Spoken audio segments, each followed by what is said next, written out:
It's the time of year when we're most excited, 'cause we're waiting for the moon. Can we see the faint line of the moon? Oh, it's Ramadan tonight. Ramadan is here and the gates of heaven are open. You'll find your peace if you pray and fast and read Quran. Assalamualaikum warahmatullahi wabarakatuh. Alhamdulillahirabbil alamin wassalatu wassalamu ala asyrofil anbiya'i wal mursalin ala sayyidina Muhammadin wa ala alihi washabihi ajmain. Amma ba'du. Alhamdulillah, hari ini kita berkumpul di sini di kelas 9 ya. Kelas 9 SMP Dharma Kasih Barat dalam rangka Pondok Ramadan dengan acara Dewi Ngaji, mendalami Islam dengan benar dengan cara mengaji. Untuk tema kali ini kita sebelum masuk ke tema, untuk tausiah kali ini akan dipimpin langsung oleh Bapak Zainal Arifin SS dengan tema berpuasa dengan tujuan untuk meningkatkan takwa di bulan suci Ramadan kali. Dan sebelum saya persilakan kepada Bapak Zainal Arifin, saya ingin tanyakan dulu kepada siswa-siswa, bagaimana kabarnya kali ini? Baik, alhamdulillah. Semoga diberikan kelancaran terhadap puasa yang dijalani dan atas apapun yang dilakukan dan kegiatan apapun yang dilakukan di bulan Ramadan kali ini.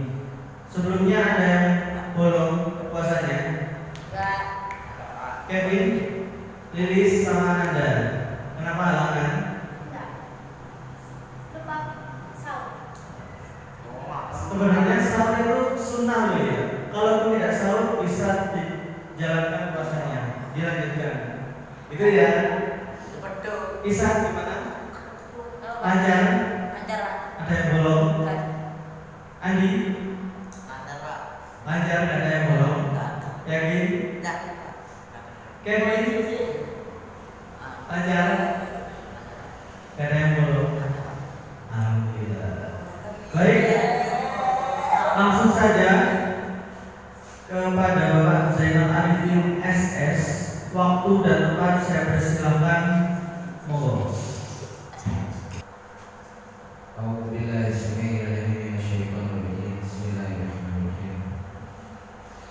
Assalamualaikum warahmatullahi wabarakatuh. Waalaikumsalam warahmatullahi wabarakatuh. Alhamdulillahirabbil alamin. Alladzi arsala rasulahu bil huda wa dinil haqqi liyudhhirahu 'ala dini kullihi wa law karihal kafirun.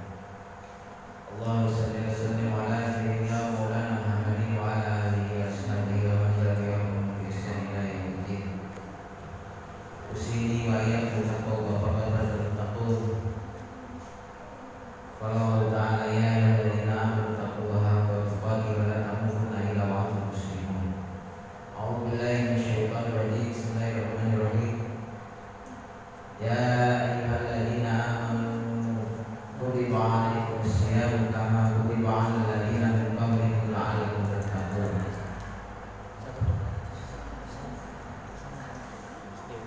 Yang saya hormati Bapak Ibu Dewan Guru SMP Dharma Kasih 10 Kelantaran, yang saya sangat cintai anak-anakku semuanya, siswa-siswi kelas 7, 8, 9 SMP Dharma Kasih 10 Kelantaran. Alhamdulillah pada hari ini kita diberikan waktu oleh Allah untuk menimba ilmu, untuk mengaji seperti yang ada di sini, ada Dewi Ngaji. Ya. Gimana semuanya puasa? Puasa. Saya ada yang puasa. Iksan puasa. Saya. Kevin puasa. Andi puasa. Alhamdulillah. puasa. Alhamdulillah ini kita membahas tentang puasa dan takwa. Tadi saya sebutkan dari ayat Al-Quran Al-Baqarah 183 yang bunyinya ya a'udzubillahi minasyaitonir rajim. Bismillahirrahmanirrahim. Ya ayyuhalladzina amanu kutiba alaikumusyamu kama kutiba alal ladzina min qablikum la'allakum tattaqun. Hai orang-orang yang beriman, itu kata Allah. Ya itu harfu nida yang artinya adalah panggilan, ya, ayyuha panggilan khusus. Panggilan khusus kepada siapa? Panggilan khusus kepada orang-orang yang beriman. Ya, menggunakan dia. Kalau dipanggil dia itu jawabnya gimana? Hai, langsung membalas. Ya saya. Ya ayyuhalladzina amanu. Hai orang-orang yang beriman. Berarti dia itu menggunakan harfu nida panggilan. Dan ayyuha itu khusus. Alladzina amanu khusus untuk siapa? Khusus untuk orang-orang yang beriman. Jadi kalau tadi saya katakan dan saya tanyakan kepada anak-anak sekalian tadi, puasa enggak? Jawabnya puasa. Ya, alhamdulillah. Itu artinya sudah memenuhi panggilan itu, sudah merespon panggilan khusus dari Allah Subhanahu wa taala. Ini bukan main-main. Yang manggil adalah Allah. Yang manggil adalah Sang Pencipta. Yang manggil adalah Zat yang memberi rezeki kepada kita. Yang manggil adalah Zat yang memberikan kita kesehatan. Yang manggil adalah Zat nanti akan memberikan janji-janjinya. Dan Allah tidak akan pernah ingkar janji. Boleh jadi orang hari ini itu berpikiran itu kan cuma kata-kata dari Al-Quran. Itu mungkin hanya sebuah klise saja dari Al-Quran. Itu nggak akan terjadi. Tidak apa-apa. Yang Allah pun tidak membutuhkan dipenuhinya panggilan itu. Tapi yang butuh sebenarnya adalah kita. Saya dulu pernah memberikan contoh kepada anak-anak semuanya, anak SMP Darmani kelas 10, ketika saya saat itu sedang memberikan keterangan tentang kepercayaan atau keimanan itu. Di Semarang itu ada seorang yang tidak percaya tentang siksa kubur. Kemudian dia menyepelekan tentang siksa kubur. Jadi kebetulan dia adalah seorang yang memang sangat tidak percaya karena dia memang mempunyai isi Islam. Ya, dia mempunyai Islam, tetapi saat berbicara tentang siksa kubur dia tidak peduli. Dia tidak percaya bahwa di situ ada siksa kubur. Kemudian ketika ada temannya yang meninggal, dia ikut menguburkan. Dan ternyata pada saat menguburkan itu dompetnya ketinggalan di area makam atau daerah penguburan. Dan apa yang terjadi? Dia pulang ternyata dompetnya ketinggalan. Dia ingat-ingat di mana ya? Oh, barangkali ini di mana ya saya kira begitu. Terus kemudian dia ingat ternyata di kuburan. Kemudian kuburannya di gudang. Apa yang terjadi? Yang terjadi adalah temannya yang sudah dikubur itu dalam keadaan mengenaskan, matanya mendulur, darah berceceran di mana-mana, tulang sudah berserakan dan itu kembali terkumpul. Nah ini kemudian setelah itu dia percaya dengan siksa kubur. Jadi artinya keimanan itu adalah sesuatu yang harus kita tanam, kita plant, kita transplant di dalam jiwa kita. Ya sekalian. Jadi kalau dipanggil, hai orang-orang yang beriman berpuasa, puasalah. Karena yang manggil ini adalah Zat yang menentu, Zat yang memberikan penentu kepada kita nanti. Yang memberikan kita rezeki, yang memberikan kita kesehatan. Kalau kemarin saya tanya, unik mah berhari kemana? Gitu, ternyata sakit. Nah, sekarang diberikan kesehatan. Yang memberikan kesehatan siapa? Ya, wa idza maritu fa huwa yashfin. Kalau saya sakit, maka dia yang menyembuhkan. Jadi yang menyembuhkan itu bukan obat, yang menyembuhkan itu adalah Allah Ta'ala. Obatnya mahal, dokternya mahal sampai ke Singapura. Ada teman itu dia mengalami, dia ingin memiliki anak sampai bertahun-tahun, bahkan sampai ke dokternya itu. Bisa dibayangkan dokternya itu darah estetika itu dokternya sangat mahal karena itu artis itu darah itu dia hamilnya melalui bayi tabung dan berhasil dengan bayi tabungnya. Tapi orang ini sampai ke dokternya itu konsultasi nggak pernah berhasil. Tapi ternyata gimana? Bermahal-mahal dia tempuh, dia justru berhasilnya dia datang ke teman yang ada di hutan itu. Dia juga bisa dikasih saran, ya, tolong makan kelinci ya bapak dan ibu, makan daging kelinci. Ya, kemudian apa yang terjadi setelah makan daging kelinci? Ternyata Allah memberikan izin untuk hamil. Artinya apa? Artinya yang menentukan sesuatu itu adalah Allah Ta'ala. Jadi ketika diperintahkan Allah, ya ayyuhalladzina amanu, wahai orang-orang yang beriman, kutiba alaikumusiyam, berpuasalah. Ya, berpuasalah. Karena orang-orang yang dulu juga berpuasa.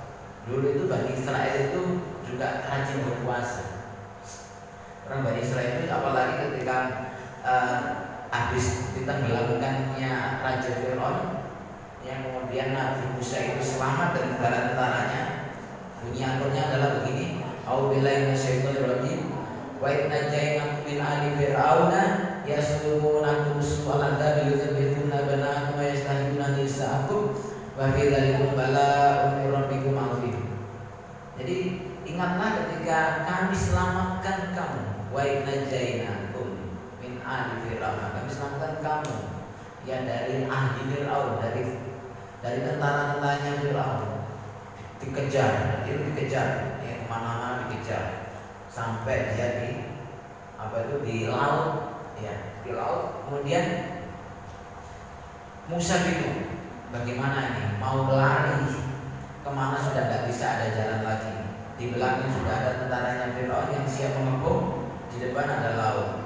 Maka Allah merintahkan, pukullah laut itu dengan tongkat, wahai Musa.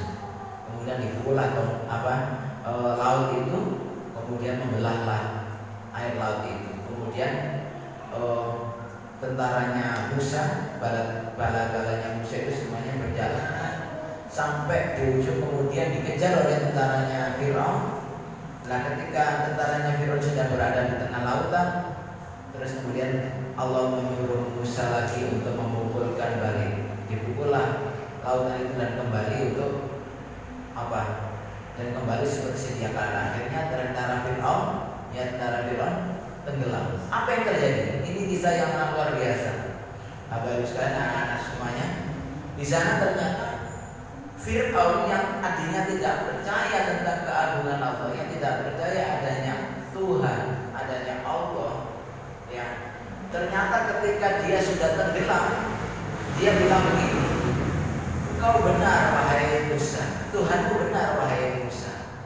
Ya, intinya Fir'aun ingin bertobat, tapi apa daya sudah terlambat. Seperti juga Kan'an itu dipanggil oleh ayahnya Nabi Nuh, "Wahai anakku Kan'an."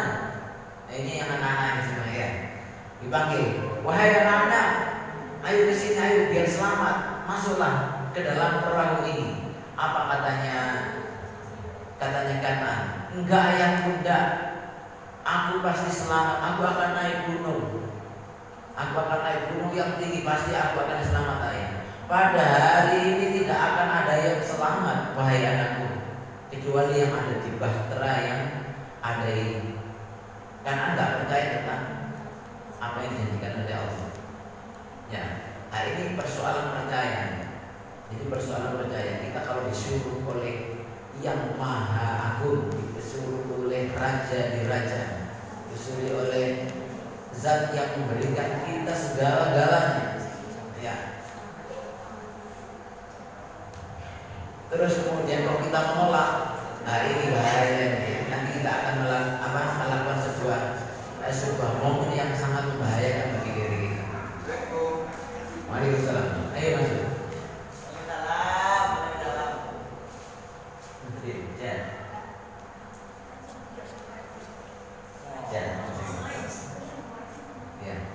Jadi saya kembali ya.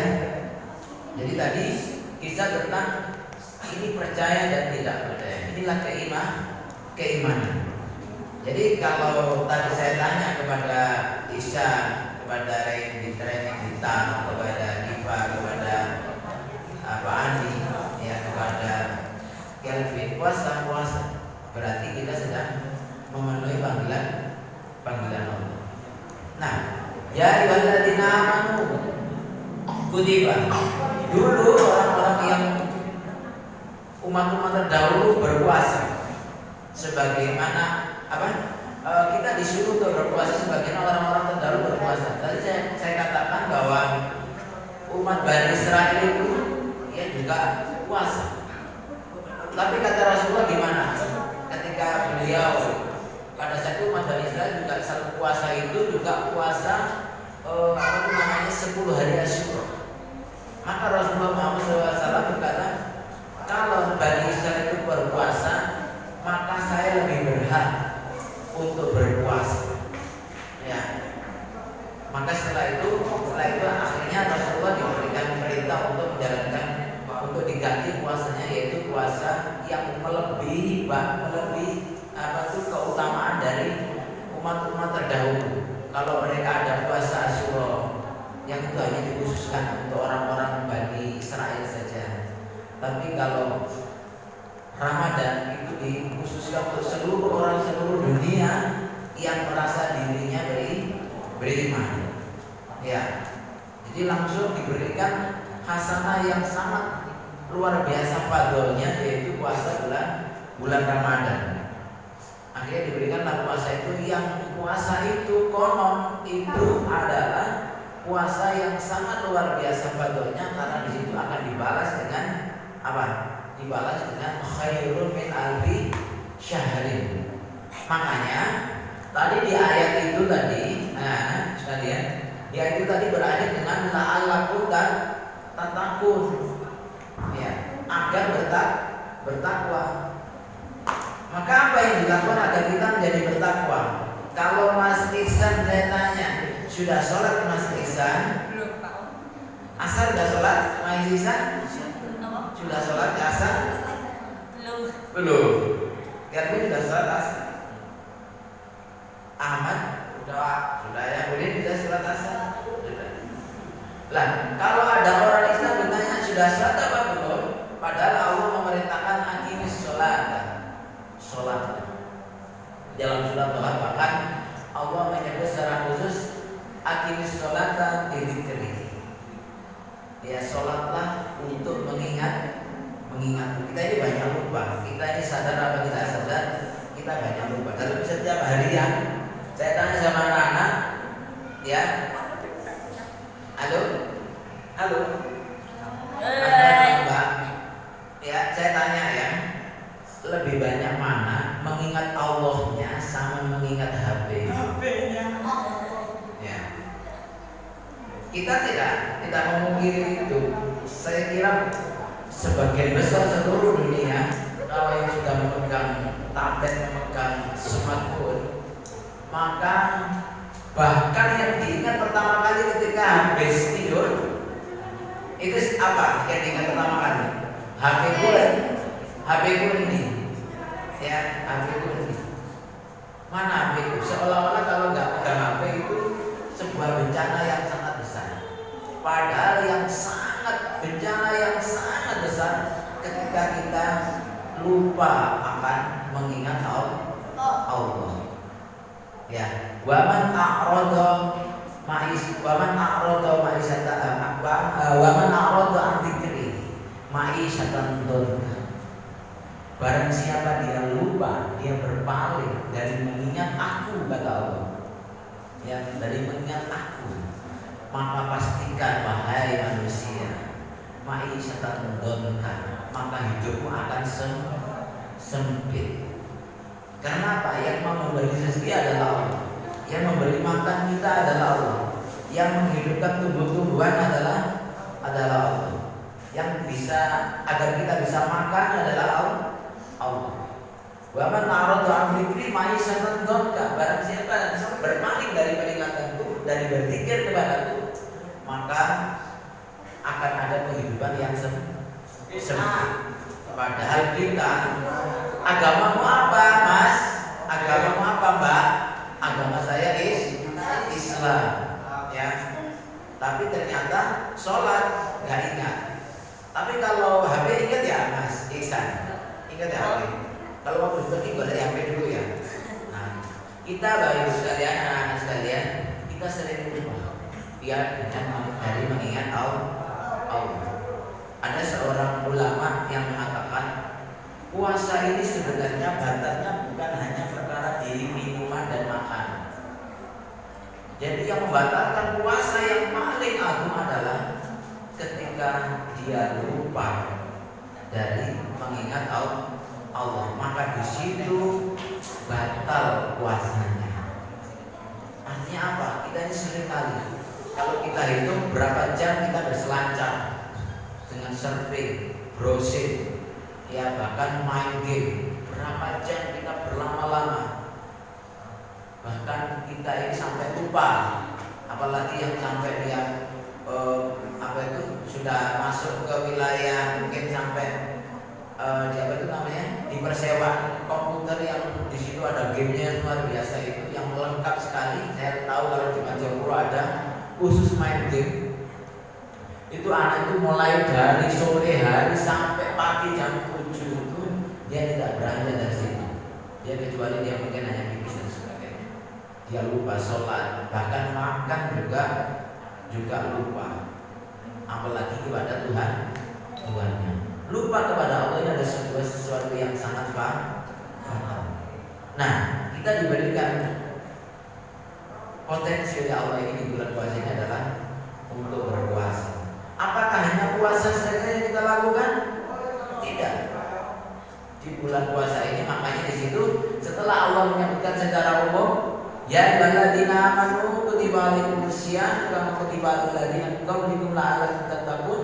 Setelah itu Rasulullah SAW menandaskan dengan man qoma Ramadan imanan wa ihtisaban ghufira lahu ma taqaddama min dzambi. Kalau tadi sudah menyebutnya ya ayyuhalladzina amanu sebutan khusus, sebutan umum. Tapi ketika sudah disebutkan man sopo single, ya sopo single, siapa yang mau mankoma mendirikan sholat, mendirikan ibadah pada bulan Ramadan, mankoma Ramadan imanan karena faktor iman, wahtisaban dan karena faktor hendak ingin menghendaki Allah Ta'ala saja, menghitung-hitung berapa banyak yang harus dilakukan, maka di situ ghufira lahu ma taqaddama min dzambi. Allah akan mengampuni dosa-dosanya di masa lampau. Di dalam surah yang sangat terkenal yaitu Inna anzalnahu fi lailatul qadr wa ma adraka ma lailatul qadr lailatul qadri khairun min alfi syahr. Ini ada asbabun nuzulnya ayat ini keluar. Saat itu Rasulullah sedang Isra Mi'raj, ya, sedang Isra Mi'raj dari Masjidil Haram ke Masjidil Aqsa, kemudian ke Sidratul Muntaha. Di situ ada kalam-kalam. Jadi yang bisa berkalam-kalam dengan Allah. Nabi rata-rata banyak yang berkalam dengan Allah. Yang paling utama adalah Nabi Musa. Nabi Musa yang terkenal dengan Kalimullah. Yang beliau adalah Kalimullah yang akan langsung bercakap-cakap dengan Allah. Dan Rasulullah diberikan kesempatan naik ke Sidratul Muntaha, itu juga berkalam-kalam dengan Allah. Beliau pernah protes kepada Allah, ya Allah, kalau umatnya Nabi Nuh usianya panjang-panjang, kalau umatnya Nabi-Nabi yang lain juga umatnya panjang-panjang, badannya gede-gede, umatnya Nabi Daud itu bakal gagah perkasa itu, ya, sampai dia bisa membelah gunung menjadi hotel, karena dia memahat gunung menjadi perumahan-perumahan yang elit. Ya, kaumnya Nabi Daud itu luar biasa, itu besar-besar. Yaitu datang beliau Rasulullah berkala-kala dengan Allah, kalau umatnya Nabi Daud besar-besar, kalau umatnya Nabi Nuh itu panjang sekali, umatnya Nabi yang lain juga panjang sekali, orangnya gagah-gagah. Kalau ibadah bisa panjang berpuluhan tahun, bahkan ada yang ribuan tahun. Ya Allah, bagaimana dengan umat? Maka Allah menjawab, wahai Muhammad, jangan khawatir, umatmu memang kecil-kecil. Jadi karena saat itu Rasulullah bilang kepada Allah, umat kecil-kecil umurnya beda-beda ya Allah. Bagaimana kami bisa menyalip fadlnya ibadahnya nabi-nabi terdahulu, umat-umat nabi terdahulu. Ya, kemudian jangan khawatir wahai Muhammad, ketahuilah walaupun umat kecil-kecil ini aku beritahu bahwa ada ibadah yang sangat luar biasa, yaitu ada bulan Ramadan. Inna anzalnahu, sesungguhnya kami telah menurunkan kepada dia fi lailatul qadar. Ya. Dan apa itu? Yaitu pada saat malam, yaitu lailatul qadar. Apa itu lailatul qadar? Wa ma adraka ma lailatul qadar? Apa itu lailatul qadar? Lailatul qadari khairun min alfi syahr. Yaitu malam yang lebih baik daripada 1000 bulan. 1000 bulan itu 83 tahun, berapa bulan gitu. Ya. Berarti kalau kita malaminya setiap tahun dapat Lailatul Qadar, itu 10 tahun saja. Berarti kita sudah bisa ya sepantaran atau serasa dengan kaumnya Nabi Nuh. Tapi apa yang dilakukan oleh kita? Kita ini seringkali kalau pada bulan Ramadan biasa-biasa saja. Tidak ada peningkatan potensi ibadah. Tidak ada greget ya yang lebih bagus. Ya kita biasa saja tidur, ya sudah tidur. Padahal keutamaan sangat luar biasa. Ayo sekalian, anak-anak sekalian semuanya, ya pada saat bulan puasa ini maka manfaatkanlah semua potensi. Mulai dari potensi sholat. Anak-anak berapa HP-nya ganggu ya, sampai kaget-kaget ya. HP-nya ditaruh dulu, ya biar tidak mengganggu. Saya ditanya kayak kemarin ada pernyataan dari seorang ustadznya namanya King siapa itu? Saya mengikuti kajian anak saya. Anak saya itu mengikuti kelas bersama bersama ustadz kaliber nasional, yaitu salah satunya Ustadz King siapa gitu lupa saya. Itu menyatakan kalau HP itu tidak akan menolong. Yakinlah HP itu tidak akan menolong. Yang akan menolong adalah Al-Quran ini. Suatu ketika ada percakapan yang sangat istimewa. Saat itu ada orang yang setiap hari dia memiliki kebiasaan untuk membaca surat Al-Mulk. Ya, surat Al-Mulk, dan akhirnya hafal surat Al-Mulk itu. Ketika di pengadilan Allah, yaitu malaikat yang bertugas untuk menyiksa dia, yang bertugas untuk menghisab dia, itu langsung akan memukul dia, akan dipukul oleh dia, dipukul. Ternyata yang di dalam jiwa orang itu jiwa fulan itu langsung keluar. Jangan dipukul. Aku ada di dalamnya. Emangnya kamu siapa? Saya adalah surat Al-Mulk yang selalu dibaca oleh dia. Ya, yang selalu dibaca oleh dia. Tapi kan aku disuruh oleh Allah. Kalau aku disuruh, ingat ya malaikat itu kalau malaikat itu kan legal formalnya tinggi. Kalau disuruh A ya A, nggak ada belak-belok. Karena dia malaikat itu adalah makhluk Allah yang sangat taat, tidak ada maksiatnya sama sekali. Itu kalau disuruh mukul ya dipukul, kalau disuruh nyabut ya dicabut. Ya. Kalau disuruh memberikan sakit ya udah kasih sakit. Malaikat itu begitu. Prosedural sekali. SOP-nya sangat tinggi sekali. Mau ditanya, ya malaikat itu. Aku ada di dalamnya, jangan dipukul. Emangnya kamu sama saya adalah surat Al-Mulk? Ya tapi aku kan disuruh oleh Allah. Ya sudah, ayo kita menunjukkan kepada Allah langsung. Apa yang terjadi?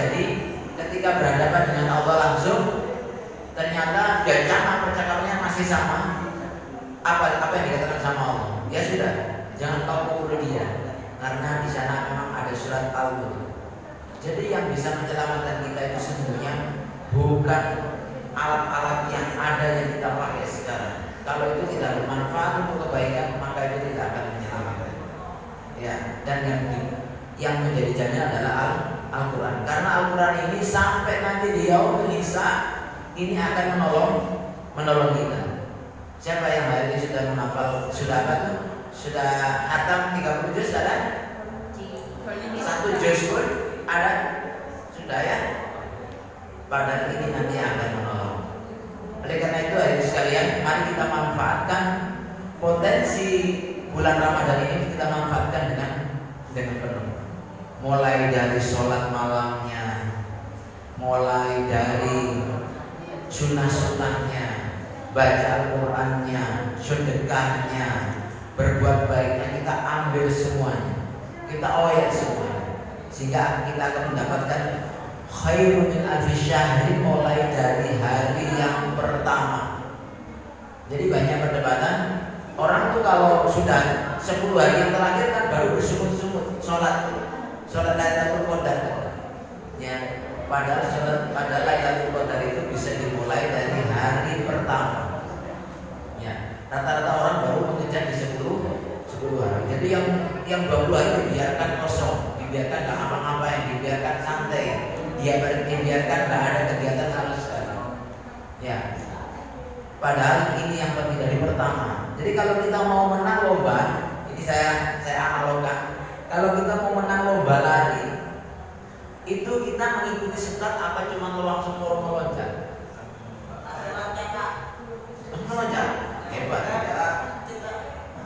Kalau mau sepak bola di tengah, sebelum kita masuk gawang, kita menghadapi kendala-kendala. Di situ ada pemain 11, pemain lawan yang 11. Baru kita berhasil mengejar akhirnya masuk. Kalau kita mau perlombaan lari, kita mesti mulai dari startnya dulu, ya kan? Dari startnya dulu. Nggak mungkin kita terbang pun masih melewati itu kan? Ya, terbang pun kita nggak bisa kan? Kita harus melewati jalur yang ada itu. Nah ini harus kita lalui. Fase-fase dari hari pertama harus kita lalui. Ya, ada yang sudah belum, Mas? Sholat tarawih. Belum. Belum satu. Orang dah tua. Puasanya.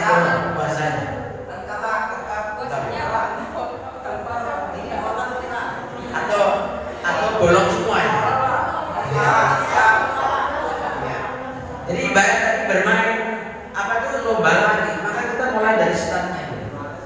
Kita lalui fase demi fase, baru nanti kita menang. Dan itu pun persaingannya banyak. Persaingan kita banyak. Dulu-duluan. Namanya fastabiqul khairat itu ya dulu-duluan. Ya dari awal kita sudah ya kenceng-kencengan, apalagi kalau maraton masa gitu, itu kan banyak sekali. Itu rebutan. Untuk rebutan apa? Rebutan untuk mendapatkan ujrah berupa hadiah istimewa, yaitu hadiah khairun min alfi syahrin. Kalau tidak kita manfaatkan rugi, kita sangat rugi. Kalau kita tidak manfaat, kenapa? Karena ini yang dijadikan oleh Allah. Hanya ini potensi yang bisa kita ambil untuk fastabiqul khairat dengan umat-umat terdahulu. Nah, kalau sudah disebut mankoma, itu berarti khusus mankoma sopoponge sing gelem. Berarti kalau nggak gelem dapat nggak potensi khairun min alfi syahrin? Saya tanya. Kalau kita nggak mau melakukan ini, dapat nggak potensinya? Dan karena mankoma sopo sing gelem rek. Ayo sopo sing gelem. Iki ana duit gitu kan. Ini ada duit 100.000, sopo sing gelem. Lek cuma di situ saya dapat enggak? Harus diparani kan? Nah, diparani. Inilah analog-analog yang bisa kita lakukan pada bulan Ramadan. Kita ambil seluruhnya. Bulan Ramadan kita ambil puasanya, kita ambil wajibnya, kita ambil sunnahnya, kita ambil tilawahnya, kita ambil sedekahnya, kita ambil ibadah-ibadah yang lain dan sebagainya. Ini barangkali nanti akan membantu kita untuk takwa. Halo? Ya. Jadi begitu. Jadi kalau kita nggak ambil, siapa lagi yang mau ngambil? Masa umat yang tidak beriman yang mau ngambil? Kan nggak mungkin. Orang yang tidak beriman, ya kalau dia puasa, dia hanya dapat keuntungan di dunia. Orang yang tidak beriman, kalau dia beramal, dia dapat keuntungannya hanya di dunia. Orang yang tidak beriman, kalau dia melakukan kebaikan, dia hanya mendapatkan di dunia. Contoh sedekah. Orang yang tidak beriman itu kan malah kadang-kadang lebih bagus daripada kita. Benar ya?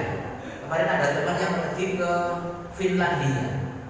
Jadi Finlandia, Swiss, Jepang itu ada negeri-negeri katanya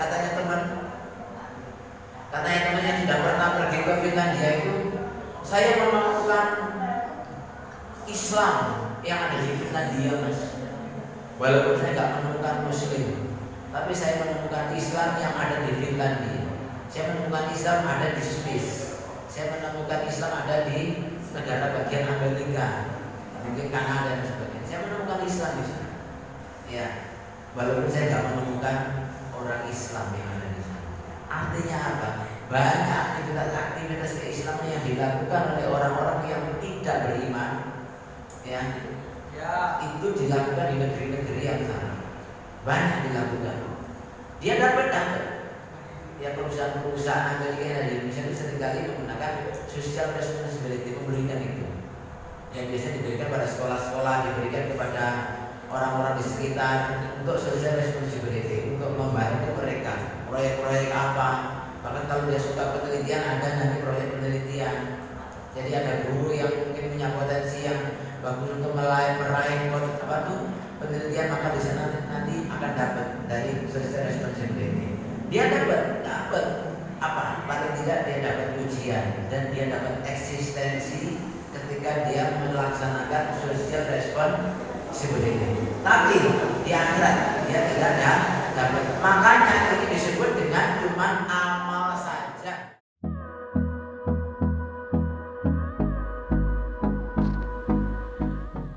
Berikut profil sekolah SMP Dharma Wanita 10 Pagelaran. Hold me close till I get up. Time is barely on our side. Sekolah yang berada di alamat Jalan Ijen nomor 3, Desa Kadebangan, Kecamatan Pagelaran ini merupakan sekolah swasta di bawah naungan Dharma Wanita Persatuan. I don't wanna waste what's left. And on we'll go. Penerapan sikap sopan dan santun menjadi perhatian khusus untuk para siswa yang ada di SMP Dharma Wanita 10 Pagelaran. We'll go through the wastelands, through the highways, and on we'll go. Dengan kemajuan teknologi yang ada pada saat ini, maka selain sikap sopan dan santun di masyarakat, masih kurang dengan adanya sikap disiplin bagi warga sekolah SMP Dharma Wanita 10 Pagelaran. Kesiapan dan kelengkapan seragam siswa kami periksa setiap hari untuk menumbuhkan sikap disiplin terhadap diri sendiri. Finding life along the way, melodies we haven't played.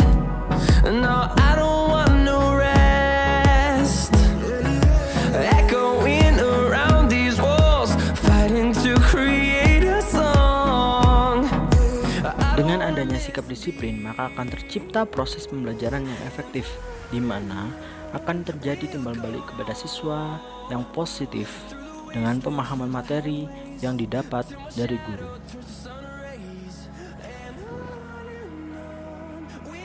Selain pembelajaran formal yang berfokus pada ilmu pengetahuan, peserta didik SMP Dharma Wanita 10 Pagelaran juga akan dididik melalui proses keagamaan yang berjalan beriringan, sehingga akan memiliki kualitas peserta didik yang siap terjun di masyarakat. Mari bergabung bersama warga sekolah SMP Dharma Wanita 10 Pagelaran. Kami menerima peserta didik baru periode pendaftaran Februari sampai Juli 2022. Ada beberapa syarat yang bisa dilihat pada video. Selain itu ada beberapa ekstrakurikuler di SMP Dharma Wangta 10 Pagelaran, yaitu Martial Art Academy, Badminton, Pramuka, dan Drum Band. Berikut ada nomor yang bisa dihubungi untuk mendaftar di SMP Dharma Wangta 10 Pagelaran.